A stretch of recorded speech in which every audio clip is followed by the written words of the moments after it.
appreciate the opportunity to tell a little bit of my story because it's a story that I'm sure could be told all the way across this country. Pamela Tripp, and I'm from Northridge, California. I've lived here in California for all of my adult life. I was married for 17 years to my husband. His name was Lawrence. And we have two children who are now 17 and 14 years old, both daughters. Married, my husband Lawrence, told me that he had been diagnosed. This was many years ago. In fact, I think they originally called this a non-A, non-B hepatitis, and later we came to understand that this was hepatitis C. Has kind of a happy ending. My daughter was born, she was tested, she tested negative. And then a couple years later, my primary care doctor approached me and said there were new tests. I've had a clean bill of health ever since then. Unfortunately, my husband had a very, very different story. Not a happy one. A big wake-up call was when my husband left a message. I was at work, and he left me a message that he'd been vomiting blood in the morning and had called, gone to the emergency room, and he'd call me later. I was so worried. I had no idea what that could be. I dropped everything, and I raced to the emergency room, and there was a liver specialist that had come on board once they saw that he had a positive hepatitis C test, and somehow this doctor came in and pretty quickly was able to discern that he had bleeding varices, and that this was all liver related. And he was rushed into surgery. They had burst.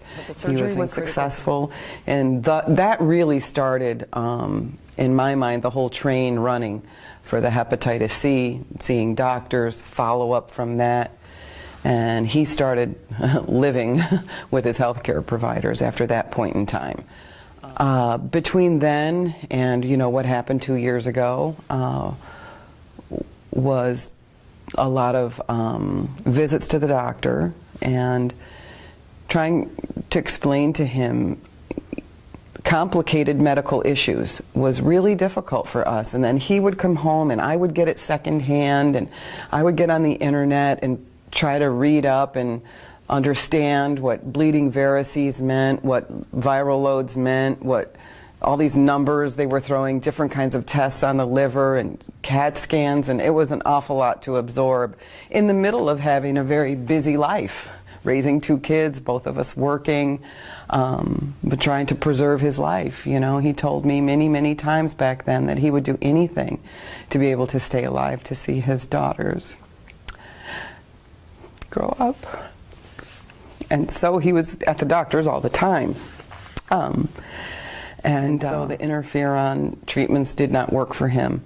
And they were horrendous. They were just horrendous to go through. The impact on our family is almost difficult to put into words.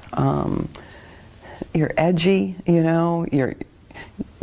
you want to see the bigger picture, that this is a good thing. You're seeking treatment that is putting him in bed, that's giving him raging headaches, that has him sick half the time. I'm trying to work full time, so it put a lot of stress on the family.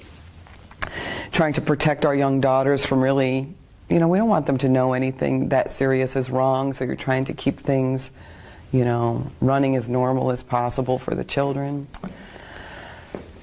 After 2 rounds of interferon, this liver specialist, from what I understand, like I said, I didn't go to all the doctor's appointments with him. I was usually holding up the children in the house and all the rest of everything. But he told me, they said really there wasn't a lot more that they could do. He just needed to be monitored. In 2010, he started having really odd medical problems. At least to us, they were odd. We couldn't understand them, and he was back at the doctor's very regularly. He was tired all the time. He was having back pain. He would get very confused, even to the point where he would kind of have like drooling and just these odd things that we couldn't put together.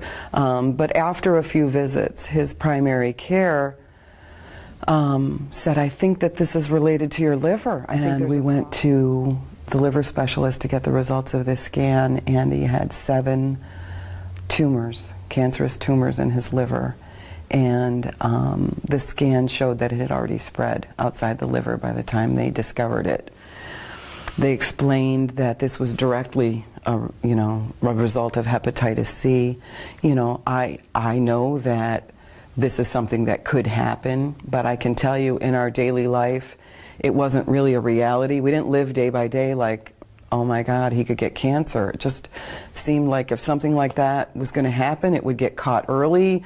My idea of our life was that maybe someday he would end up having to have a liver transplant. That's where I was in my head with all of this.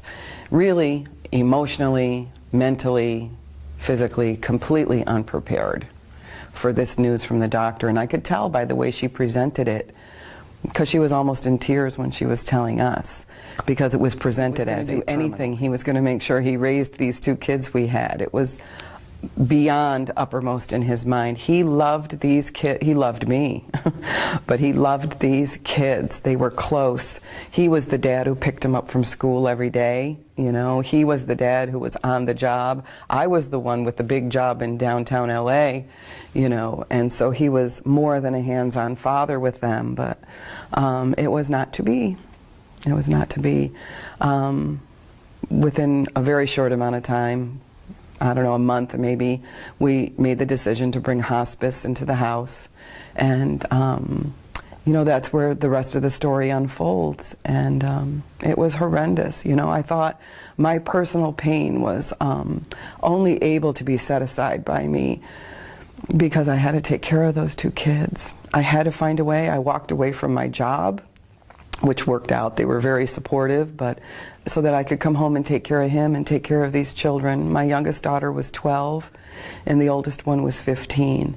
Hospice was helpful, but the ravages of this disease are unparalleled. It's horrendous. And on November 6th of 2010, he passed away in our home.